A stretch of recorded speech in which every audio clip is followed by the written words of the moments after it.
Hi and welcome everyone. How did we do this video? I was supposed to be up yesterday, but there was a problem with the audio. Look at this long line. Whether we're talking about lava flow or we're talking about tunnels, paths, cracks, there are many anomalies on the surface of the moon that run, whether they be tunnels or paths, they run for hundreds and most of the time at the back of the moon, thousands of kilometers. So, and look at the color. Just look at this beautiful X-ray shot plus color, X-ray and color. Beautiful combination of filtering to be able to bring out much detail. So, talking about geophysics today, look at this tunnel here, or platform, showed many a times behind Clavius crater. You can see just over back northeast of Clavius crater, we can see these mesmerizing shapes and platforms. And why do I call them platforms? Because this is all fake.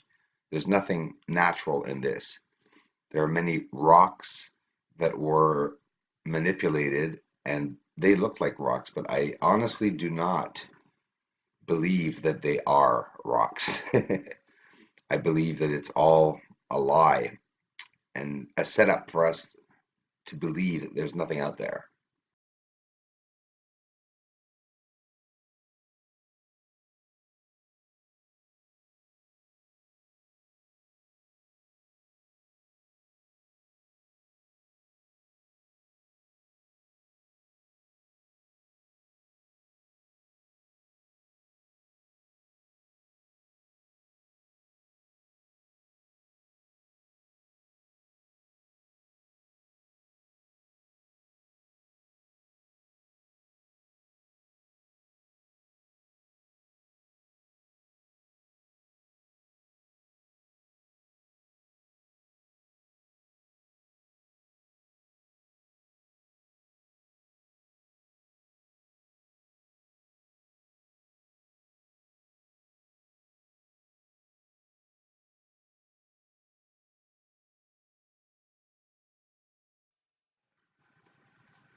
The most secret military and or alien base on the surface of the moon are these craters hiding in the white side of the moon on the north side that you can see in the craters that they are not craters. They are the massive military complexes that are built, and it's overwhelming that many people and most are not seeing it because it was very smart.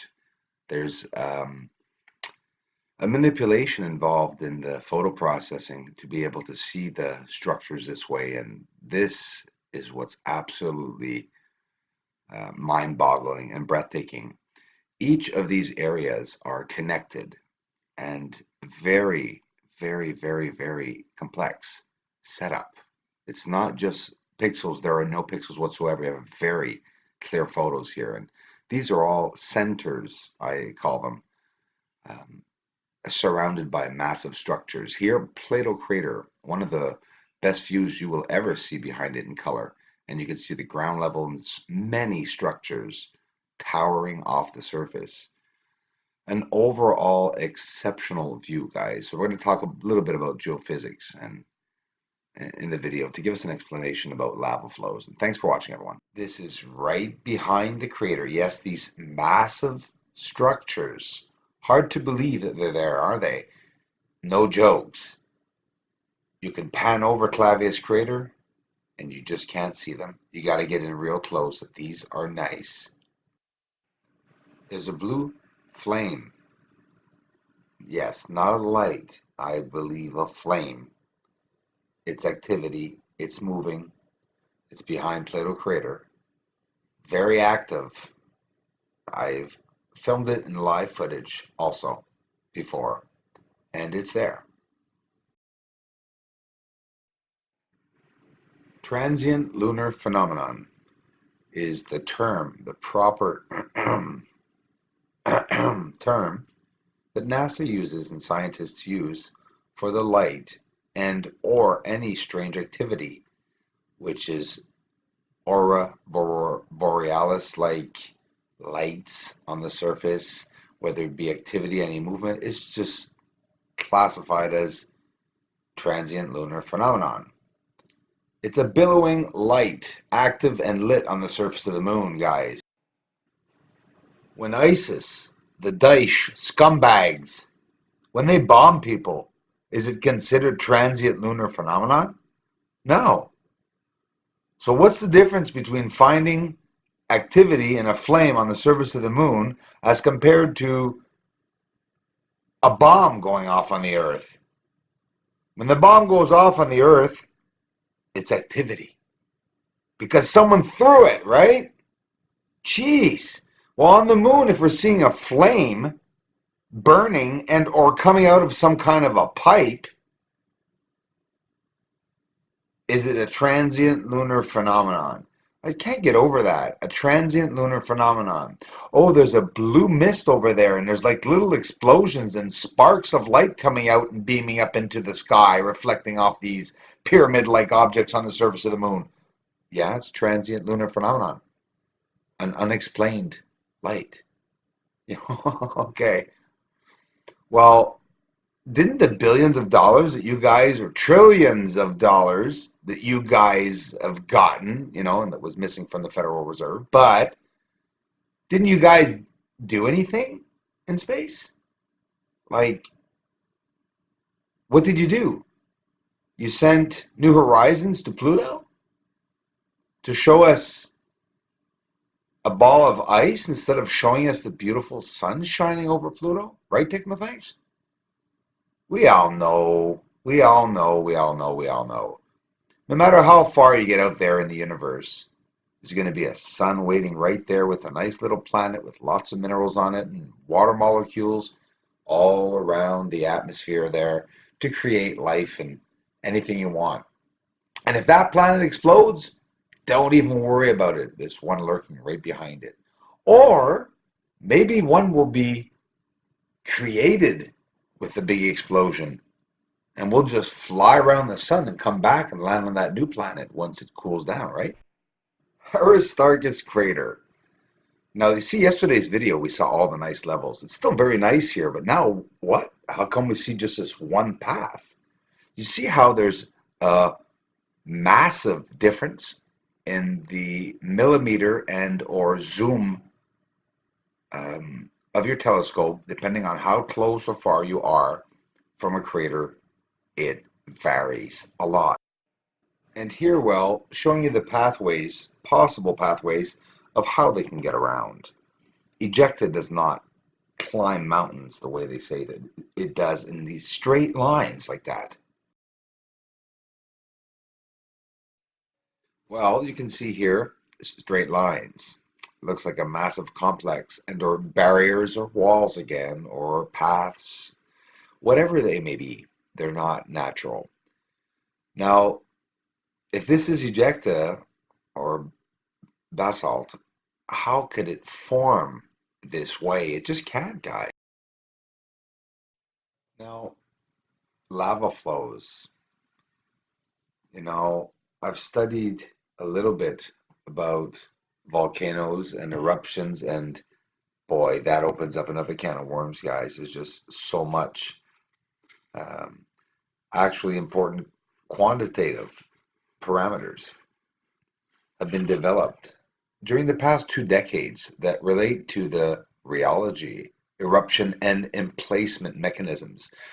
Now, the emplacement mechanisms of lavas, if you want to study about the moon and we're fighting over how lava and ejecta should be flowing, well, they include information that you have to look up and flow lengths. You have volumes, areas, channel widths, flow lobe dimensions, ridge heights, spacings. So most lava flows in general and in composition are basalt, 90% of it is, and we have inside of that composition andesite, about 8% of it. And 1 to 3% rhyolite. This is because most silicate and intermediate magmas erupt explosively. Higher gas content and viscosity to produce pyroclastic deposits. Only one rhyolite flow has ever been observed here on Earth, the Tuluman Islands. It's near Papua New Guinea, and it was from 1953 to 1957. That was observed. If you want to look up information on that, see, this is what I do. I look up information of lava flows and I go and compare with the studies of field studiers doing field study and posting their work to compare to the with the moon to get ideas of what's going on. And yes, of course, lava flow in space could be different than lava flow on Earth, but I tend to think not that differently because it is a dense and heavy flow. There are three main types of lava flow. Why am I mentioning this? Because I do believe that there are aliens and or humans or someone up on the moon. But I also believe that possibly, whether it be manipulated or natural, that there could be some lava flow up on the surface of the moon. But I am very skeptical about it. But nonetheless, guys, there are three types of lava flows. Funny name, Pehoho. Pehoho has a shiny, smooth, glassy surface. It tends to be more fluid, which it has lower viscosity, hence flows more quickly and produces thinner flows, typically 1 to 3 miles. Now, it doesn't mean the moon has lava flows, but I'm still looking into the possibility, never ruling anything out. The double AA, type AA, it's a ruby flow with a molten core, a higher viscosity, but same composition, which therefore tends to move more slowly and produce thicker flows, because we do see some thick and thin flows on the moon. Third type, blocky, similar to the AA type, but even thicker, 20 meters, with a blocky rather than ruby surface. Andesites, dacites, and rhyolites tend to form blocky flows. I'm sorry, guys, not meters. We're talking miles here. I said meters before. We're talking 20 miles wide. There is no way, pay ho ho my butt, okay, that a lava flow is going to flow 3,000 kilometers in a straight, thin line. There is no way, unless the crater would be the size of, I don't know, 50 Tycho craters. It doesn't make any sense. The lines that we're seeing on the surface of the moon, guys, are so lengthy. Some of them run very long off the edge of the moon. It's not lava flow. How could it be that straight and symmetrical? And the flow seems to be attracted to the craters because they are in unison with the craters. And I'm telling you, at times you can look at them, they'll run off to 16, 25 craters in a line. So here's the thing, guys, before I leave you, but only for 24 hours. Guys, behind me, we have the moon, and in front of me, the sun. The sun goes down under the horizon. And now that the sun is down under the horizon, I turn around and I gaze at the moon. And the sun's going down more, the sun's going down more, sun's going down more. As the moon's rising, no matter where it is, I look at the moon and it's filled with these lights. It's not the sun reflecting on the moon, making this white reflection. So, You're the only family member who believes in aliens, and you come see my channel, but you don't tell them. Hey, respect, full on respect, guys. Listen, I hear ya. In society today, it's hard to find a group of people who all believe in the same thing of this truth, of course, and we're just analyzing raw material. This is what we're doing, and seeing the beauty in it all at the same time.